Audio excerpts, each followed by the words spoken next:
Hello animes and finally is my stories anime series वापस आ चुकी है। ये सीरीज मैंने एक साल पहले स्टार्ट करी थी, लेकिन because of the high demand इस सीरीज का बस आई मीन बस एक ही एपिसोड आया था। बट नाउ ये सीरीज वापस आ चुकी है। तुम लोगों ने लिटरली मुझे 150 से लेकर 200 स्टोरीज सेंड की, जो कि जितनी मैंने पढ़ी वो सारी अच्छी थी, लेकिन मैं हर स्टोरी को नहीं पढ़ पाया एंड हर किसी को रिप्लाई नहीं दे पाया, बिकॉज 200 स्टोरीज को रिप्लाई करना मेरे अकेले के बस की बात नहीं है। लेकिन उनमें से कुछ अच्छी स्टोरीज को आज मैं एक्सप्लेन करूंगा इस सीरीज को कंटिन्यू करते हुए। इस सीरीज का कंसेप्ट बिल्कुल सिंपल है। तुम अपनी स्टोरीज मुझे भेजोगे एंड उस स्टोरी में अगर दम रहा तो मैं उस स्टोरी को एक्सप्लेन करूंगा, एंड अगर मेरे 2 चैप्टर्स एक्सप्लेन करने के बाद वो स्टोरी ऑडियंस को ज्यादा अच्छी लगी तो उस स्टोरी को मैं कंटिन्यू करूंगा। एंड उस स्टोरी का जो क्रिएटर है उस क्रिएटर को भी सपोर्ट मिलेगा बाय माय ऑडियंस, जो कि ज्यादा तो नहीं है, लेकिन जितना मेरे से हो सकता है उतना मैं कर ही सकता हूँ। एंड तुम में से कई लोगों ने मुझे अपनी स्टोरी भेजी थी एक्सप्लेन करने के लिए, बट मैं उन सबका रिप्लाई नहीं कर पाया बिकॉज हर किसी को रिप्लाई करना मेरे लिए पॉसिबल नहीं था। लेकिन इसका भी मैं एक सॉल्यूशन निकालूंगा फ्यूचर में। बट फिलहाल जो स्टोरीज मैंने पढ़ी है उनमें से कुछ स्टोरीज को मैं एक्सप्लेन करूंगा। एंड आज हम एक ऐसी स्टोरी को एक्सप्लेन करने वाले हैं जिसको बनाया है इन्होंने, आदित्य ने। इस स्टोरी के मैंने एक्चुअली में 4-5 चैप्टर ही पढ़े, लेकिन ये स्टोरी एक्चुअली में बहुत ज्यादा ही अच्छी थी। इसका जो प्रेजेंटेशन था वो काफी अच्छा लगा मुझे, इसलिए मैंने इस स्टोरी को एक्सप्लेन करने का डिसीजन लिया। और ये एक action mystery dark revenge story है जो कि बेस्ड है इंडिया में, वो भी मुंबई में, जो कि काफी अच्छी चीज लगी मुझे। सो स्टोरी में कुछ ऐसा होता है कि अमित नाम का एक बंदा है जिसे क्राइम करना बिल्कुल नहीं पसंद, लाइक क्राइम उसे बिल्कुल नहीं पसंद, बिकॉज उसके जो फादर थे वो एक पुलिसमैन थे। लेकिन उसके लाइफ में कुछ ऐसी चीजें हो जाती है जिसकी वजह से उसे खुद क्राइम का रास्ता अपनाना पड़ता है, लाइक क्राइम के इंडस्ट्री में जाना पड़ता है। और वो इन सारी चीजों में कैसे पड़ता है वो इस मांगा के फर्स्ट 2 चैप्टर्स में बताया गया है। सो इसकी स्टोरी कुछ ऐसे शुरू होती है कि अमित, अ सिंपल मैन, जो कि क्राइम के लाइफ से बहुत ज्यादा दूर था एंड वो बिल्कुल भी क्राइम के लाइफ में इन्वॉल्व नहीं होना चाहता था। बट एक दिन एक चीज ने उससे वो सब कुछ छीन लिया जब एक नेमलेस गैंगस्टर ने उसके फादर का ब्रूटली मर्डर कर दिया and the system turns his back. उसे ना कोई लीड मिली ना कोई जस्टिस, और उसकी आवाज को भी खामोश कर दिया गया। और इसी तरह से हमारा चैप्टर 1 स्टार्ट होता है जिसका नाम है बैंक रॉबरी, दी बैंक रॉबरी। सो ये कहानी है मुंबई की, एक शहर जो कभी सोता नहीं है। अमित कहता है कि मुझे आज भी वो दिन याद है, 5 जून। मैं पिछले 5 साल से घर से बाहर नहीं निकला एंड पिछले 5 साल से मेरे मन में बस एक ही चीज है, वो है गुस्सा। बट आज का दिन अलग है। एंड आज का दिन अलग क्यों है? बिकॉज अमित का आज पहला दिन है अपने मिशन का। जो मिशन ये है कि उसे मुंबई के most fear gang the crimson fangs को ज्वाइन करना है। और अमित हमें बताता है कि इस मिशन के बस 2 ही आउटकम हो सकते हैं, या तो तुम होंगे सक्सेस या फिर होंगे तुम फेल। वेल यहाँ पर कोई फेल नहीं होता, यहाँ पर सीधा मौत होती है। वेल भाई डायलॉग्स तो काफी अच्छे लिखे हैं इसमें। और हाँ, ये वाला इंग्लिश में था जो काफी कूल था, लेकिन हिंदी में थोड़ा सा। और अमित का पहला मिशन एकदम स्ट्रेट फॉरवर्ड था। उसे बस एक पीबीआई बैंक को जाकर लूटना है, मतलब उसे पीबीआई बैंक में चोरी करनी थी एंड पुलिस आने से पहले वहां से गायब होना था। बट अमित को इसका कोई रिग्रेट नहीं था कि वो एक बैंक में चोरी करने जा रहा है, बिकॉज वो बैंक पॉलिटिक्स एंड ऑफिसर्स के जो ब्लैक मनी होते हैं उन्हें छिपाती थी। और अमित के लिए वो चीज कोई चोरी नहीं थी, वो एक रिडिस्ट्रीब्यूशन था। भाई अब तुम बताओ, अमित इसके लिए 5 साल तक वेट कर रहा था इस मूवमेंट के लिए। वो अब कौन कौन से वेपन एंड कितने लोग ले जाएगा वहां पर? 200, 300 और क्या ले जाएगा? AK-47 या फिर पूरी टैंक? वेल अमित एक ब्लैक मास्क और एक बैट लेकर बैंक लूटने चला जाता है। और उसे एक्चुअली में ये लग रहा था कि वो बैंक को लूट लेगा बस बैट से। और अमित भाई फुल ऑरा फार्मिंग करते हुए उस गेट के सामने जाता है जैसे कि वो बैंक उसके बाप के हो। और जो सिक्योरिटी गार्ड भी था ना, वो उसे अंदर जाने नहीं देता, लेकिन वो उसके जैकेट पे एक सिंबल देखता है जिसपे उसके गैंग का नाम लिखा था, क्रिम्सन फैंग्स। और ये देखते ही वो सिक्योरिटी मैन सीधा आयरन रॉड निकालता है और अमित पे अटैक कर देता है। बट अमित अपने लकड़ी के बैट से उस अटैक को ब्लॉक कर लेता है, बट स्टिल उसका इम्पैक्ट कई ज्यादा था। वो सिक्योरिटी गार्ड बहुत ज्यादा ही स्ट्रॉन्ग था। पता है क्यों? क्योंकि वो विशाल मेगा मार्ट का सिक्योरिटी गार्ड था।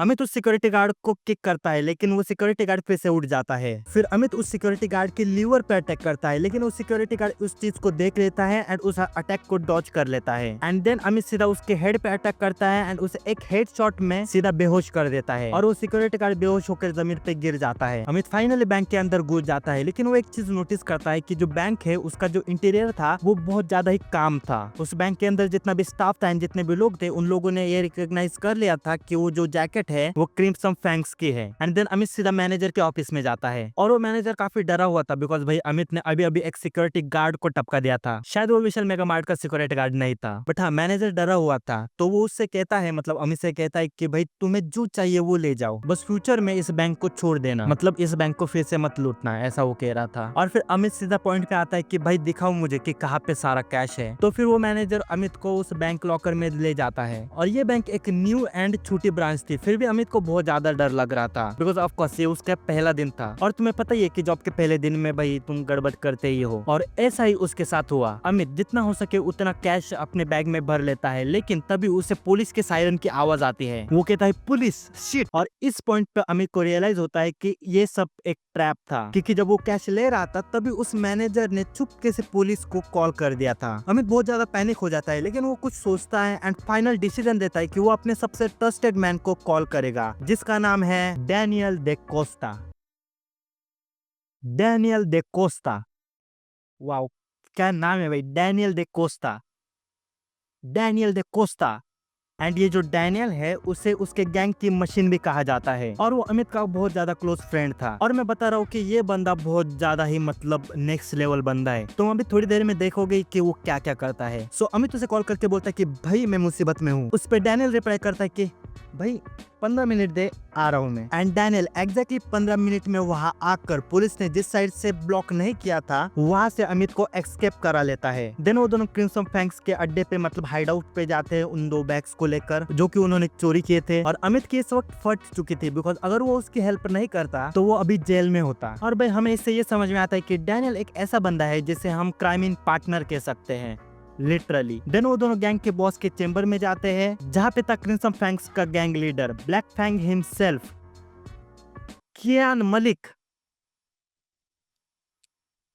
हाँ, तो क्रिम्सन फैंग के गैंग लीडर जिसको हम ब्लैक फैंग भी कह सकते हैं उसका नाम है कियान मलिक। और वहां पर जाने के बाद पूरा साइलेंस था, ना ही वो गैंग लीडर कुछ बोल रहा था और ना ही ये दोनों कुछ बोल रहे थे। फिर थोड़ी देर साइलेंस के बाद ब्लैक फैंग खुद कहता है कि अमित मैंने सुना है कि तुमने मिशन को कंप्लीट कर लिया, बट वहाँ गड़बड़ भी हुई थी। अमित बोलता है कि यस सर, मैंने एक्सपेक्ट नहीं। साइलेंस, ऐसा उतने में ब्लैक फैंग कहता है। और ब्लैक फैंग को भी ये चीज पता थी कि पहला जो मिशन है वो कभी भी परफेक्टली एग्जीक्यूट नहीं होता। तो वो ये कहता है कि इट्स फाइन, तुम्हारा पहला मिशन थोड़ा मेसी था पर तुमने अपनी जॉब को छोड़ा नहीं एंड वहां से भागे नहीं, सो गुड जॉब। मुझे तुम्हें पोटेंशियल तो दिख रहा है, सो मैं तुम्हें एग्जीक्यूटिव की रैंक देता हूँ, सो मुझे रिग्रेट मत कराना। एंड देन हमें सोचता है कि भाई ये कोई जीत नहीं थी, लेकिन ये बस एक तुक्का था। The real first step toward a dream forge in blood and fire, a path I choose, a path I would never stray from. And इसी तरह से इसका चैप्टर 1 कंप्लीट हो चुका है। सो दूसरे चैप्टर का नाम है द डे एवरीथिंग चेंज। और इस चैप्टर में तुम्हें पता चलेगा कि अमित ने क्राइम का रास्ता क्यों चुना। सो हम जाते हैं मुंबई में 5 साल पहले, जब अमित सिर्फ 15 साल का था। उस दिन बहुत बारिश हो रही थी और वो बारिश इतने जोर से हो रही थी कि जैसे कि नेचर उन्हें वार्निंग दे रहा हो कि आज कुछ गलत होने वाला है। अमित को वो टाइम याद आता है जब अमित कोल्ड फ्लोर पे घड़ी की टिक टिक सुनते सुनते अपने फादर का वेट कर रहा था। और उसके फादर का नाम था करण राठौर। और ना सिर्फ वो एक पुलिसमैन थे बट वो शहर के शायद आखिरी ईमानदार पुलिसमैन थे और वो अब तक घर नहीं पहुंचे थे। वैसे ये चीज अमित के लिए अनयूजुअल तो नहीं थी बिकॉज वो हमेशा ही लेट होते रहते थे, क्योंकि अमित के फादर अमित राठौर सिटी के मॉन्स्टर्स को चेस करते थे। मॉन्स्टर मींस गैंगस्टर जो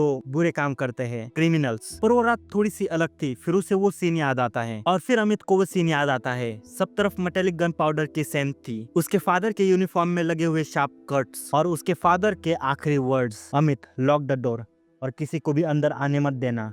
and remember, never bow your head to anyone who use fear as a weapon। Then हमें उसी दिन का थोड़े पहले का सीन दिखाया जाता है। उसके फादर घर लेट आते हैं, वो भी बहुत ज्यादा जख्मी हालत में और उनके पैर में भी बहुत ज्यादा चोट लगी हुई थी। वो बहुत ज्यादा पेन में थे बट फिर भी वो स्माइल करते हैं और अमित को ये बोलते हैं कि ये तो कुछ नहीं है बेटा, एक और दिन शहर के चूहे से लड़ते लड़ते गुजरा है। और अमित को बचपन से ही पता था कि उसके जो फादर है वो कोई आम पुलिसमैन नहीं है, वो एक ईमानदार पुलिसमैन है जो उन लोगों को अपनी औकात दिखाते थे जिन्हें लगता था कि वो लॉ एंड जस्टिस के भी ऊपर है। और इस चीज की वजह से उनके कई सारे दुश्मन थे एंड कई सारे गैंगस्टर्स उन्हें हेट करते थे। देन हमें इस शहर के कई सारे गैंग्स के नाम दिखाए जाते हैं। इससे मुझे पर्सनली ऐसा लगता है कि इस स्टोरी में आगे जाकर बहुत सारे गैंग्स इन्वॉल्व होगी, कई सारे नए कैरेक्टर्स आएंगे एंड इसकी जो वर्ल्ड बिल्डिंग होगी वो भी काफी बड़ी होगी, वो भी बस मुंबई शहर में रहते रहते। एंड ये चीज मुझे काफी अच्छी लगी इस स्टोरी के बारे में। Anyways, the black vulture, the iron dogs, the Shinde cartel, इन सारी गैंग्स में एक चीज कॉमन थी और वो कॉमन चीज ये थी कि इन सारे गैंग्स को करण पाथर को अपने साथ मिलाना था एंड उन्होंने कई सारी कोशिशें भी की उन्हें अपने साथ लेने की, बट वो कभी भी उसके फादर को अपने साथ नहीं ले सके। देन हमें अमित के माँ के बारे में पता चलता है, जो कि अमित के बचपन में ही कैंसर से मर गई थी, बट फिर भी उसके पापा ने कभी भी दूसरी शादी नहीं की, क्योंकि वो अपने पत्नी से आशा से बहुत ज्यादा प्यार करते थे और वो अपने पत्नी की हमेशा एक फोटो अपने साथ रखा करते थे और उन्होंने अपने बेटे को वो सब कुछ देने का ट्राई किया जो कि वो अपने बेटे को दे सकते थे। पर उस समय रात के 1:30 बजे किसी ने अमित के घर का दरवाजा खटखटाया। अमित ने डोर तो नहीं खोला, लेकिन उसे एक गन शॉट की आवाज आई और उसके ही नेक्स्ट मोमेंट सब कुछ शांत हो गया। अमित जोर से भागकर विंडो से झांककर देखता है तो उसे एक ब्लैक कार भागते हुए दिखती है और वहाँ बस 2 चीजें थी, बारिश और खून।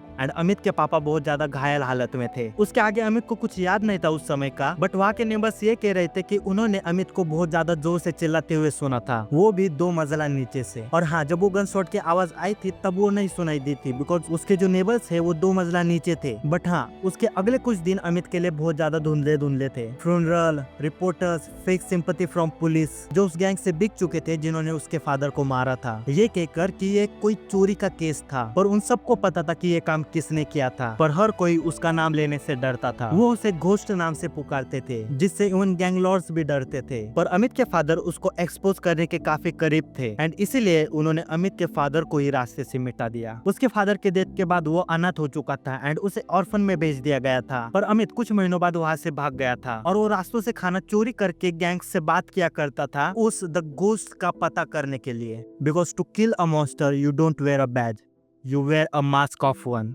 और अमित उस द घोस्ट को किसी भी हालत में ढूंढ कर ही रहेगा उसे मारने के लिए, उसी तरह से जैसे उसने उसके फादर को मारा था। और ये सिर्फ एक रिवेंज नहीं है, ये एक जंग है। एंड इसी तरह से ये चैप्टर भी खत्म होता है। टू बी ऑनेस्ट, इसके जो 2 चैप्टर मैंने पढ़े हैं वो काफी ज्यादा अच्छे हैं। इसकी जो स्टोरी बिल्डिंग है, रिवेंज का प्लॉट है, काफी बढ़िया है। एंड वैसे तो मैंने ये चीज खुद से स्क्रिप्टिंग करके एक्सप्लेन की है, लेकिन जो एक्चुअल में जो मटेरियल है, लाइक इसके जो ऑथर ने खुद से जो लिखा है वो काफी बढ़िया है एंड इजी टू अंडरस्टैंड है। एंड इसकी जो स्टोरी है उसे ऑलमोस्ट 15,000 से ज्यादा लोगों ने पढ़ा हुआ है। एंड अगर तुम्हें जानना है कि इसके आगे क्या होता है, क्या वो अपना रिवेंज ले सकता है एंड वो क्या क्या प्रॉब्लम्स को फेस करता है, तो तुम इसके आगे के स्टोरी को देख सकते हो उस वेबसाइट पे जिस वेबसाइट पे इसके ऑथर ने इस स्टोरी को अपलोड किया है, जिसकी लिंक ऑफ कोर्स तुम्हें डिस्क्रिप्शन में मिल जाएगी या फिर पिन कमेंट में मिल जाएगी। बट भाई सच में इसे देखकर मुझे ऐसा लग रहा था कि भाई मैं एक इंडियन लुकिज्म पढ़ रहा हूँ। मतलब आई डेफिनेटली नो कि इसमें आगे जाकर फाइट्स होंगी एंड बहुत सारे मतलब मार्केट होगी, रिवेंज होगा, बिट्रेयल होगा,